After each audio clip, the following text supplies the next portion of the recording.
Hey, g'day everybody. Welcome back. I'm Dan Alder and you're watching Patanjali's Yoga Sutras for the new millennium. Today we move on to a very important sutra because from this moment into at least the next half a dozen sutras, Patanjali begins to reveal to us the process from getting where we are to samadhi, when the mind's fluctuations cease. So let's have a little look at the sutra and then we'll have a talk about it. Here it is. Number 13. There, unmoved in effort, is practice. So let's cross over to Sri now and we'll get him to articulate for us the Sanskrit. He'll do both the top and the bottom line. So thanks very much, mate, when you're ready. Tatra sthitau yatnobhyasah. Tatra sthitau yatnah abhyasah. Beautiful, thank you. And as always, if you'd like to have a go with me at home, let's try the bottom line first, because that's with the words without their sandhi, so they're disconnected. Tatra stitau yatnaha abhyasaha. And then to read the top line, Tatra stitau yatnobhyasaha. What does this mean? So let's just revisit the previous sutra, number 12. And what Patanjali is telling us in this sutra, that in order to cease the fluctuations of your mind, we should use abhyasa and vairagya together. So these two things, the first one, abhyasa, which is the topic of today's sutra, and vairagya together are how the fluctuations of your mind come to stillness. At that time, the seer's nature resides. Now, if you happen just to be watching this video as a standalone because you're curious about what abhyasa is, I really recommend that you go back and watch from the beginning. It's only 12 sutras that you'd have to watch, about 10 minutes each, but it'll really put what Patanjali wants us to know about abhyasa into context. So, number 12, practice and non-attachment. They cease the fluctuations. Now what Patanjali does is he defines practice for us.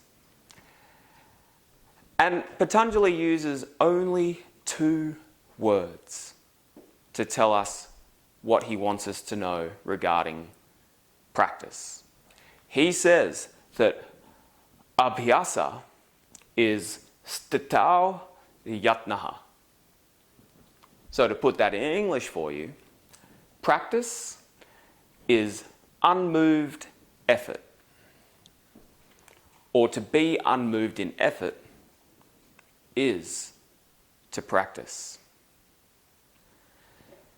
Now, how does this correspond to our own personal practice? Well, let's put it in the context of practicing for anything. If you want to be a good pianist, if you begin and then stop shortly after, you're not going to make much progress. And likewise, if you begin but you're not giving it very much heart, you're not giving it very much effort, even if you do sit there all day long on that piano stool and just hit random keys and pay no attention to the sheet music or the instructions that you've learned in the past. You could sit on that stool all day and still not become any better at playing piano. And so this idea, practice is unmoved effort. It is to be continuous in effort. It is, if you like, ceaseless effort. And so when we go to our cushions or our chair in order to practice meditation, we should be aware that Patanjali believes that effort is necessary.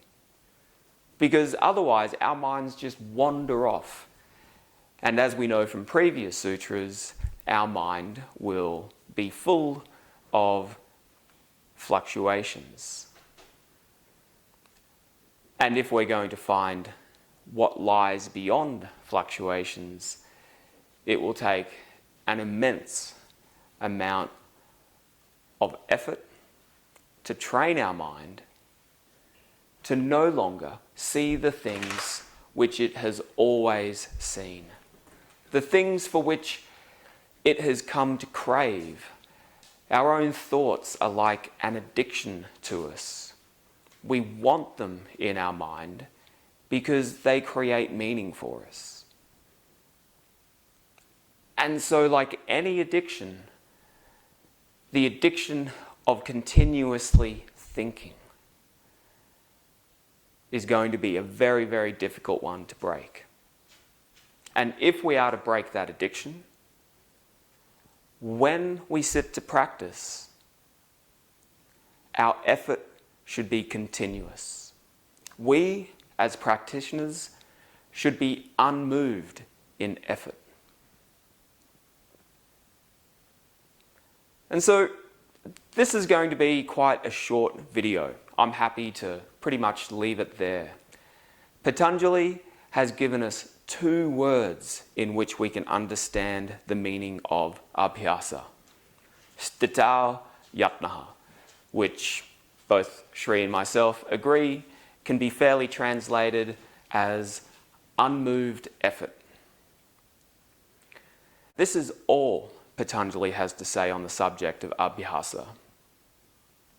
He doesn't go into a lengthy description or instruction about abhyasa somewhere else in the sutras. Here it is, in all its beautiful but simple glory. Abhyasa is to be unmoved in effort.